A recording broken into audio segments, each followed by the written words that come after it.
to poročilo kot jaz. Hvala za besedo.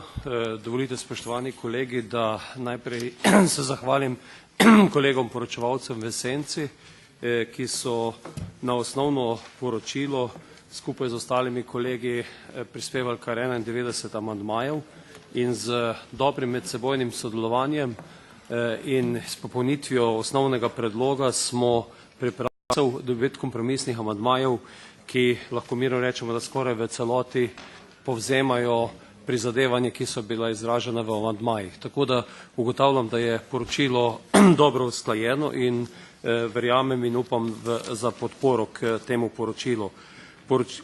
Osnovni odbor, ki daje poročilo o obnovljivih virih, je seveda odbor ITRE. V našem poročilu pa smo se predvsem osredotočili na prispevek, ki ga k obnovljivim virom prispevamo lahko z sektorja podeželja in pa kmetijstva. Gre na eni strani tako za možnosti, kjer z lesno biomaso, z biogorivi druge generacije, osnovnimi biogorivi lahko bistveno prispevamo k doseganju okoljskih ciljev, predvsem na področju ogrevanja, tudi transporta. Na drugi strani je poudarek tudi novim tehnologijam, s katerimi je potrebno na eni strani vlagati tako v razvoj tehnologij, da lahko čim več tudi kmetijskih ostankov predelamo v biogoriva, na drugi strani razvoj pametnih omrežij, s katerimi lahko tudi decentralizirano proizvodno energijo tudi vključimo v omrežje in prizadevanje, da tudi ta energija pridobi podoben status kot drugi obnovljivi viri energije.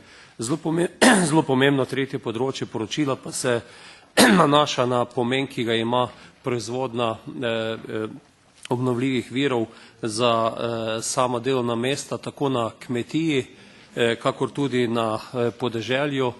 Cilj je tudi ustanavljanja raznih energetskih zadrug, s katerimi lahko samo še bolje organiziramo in pospešimo obnovljive vire na podeželju.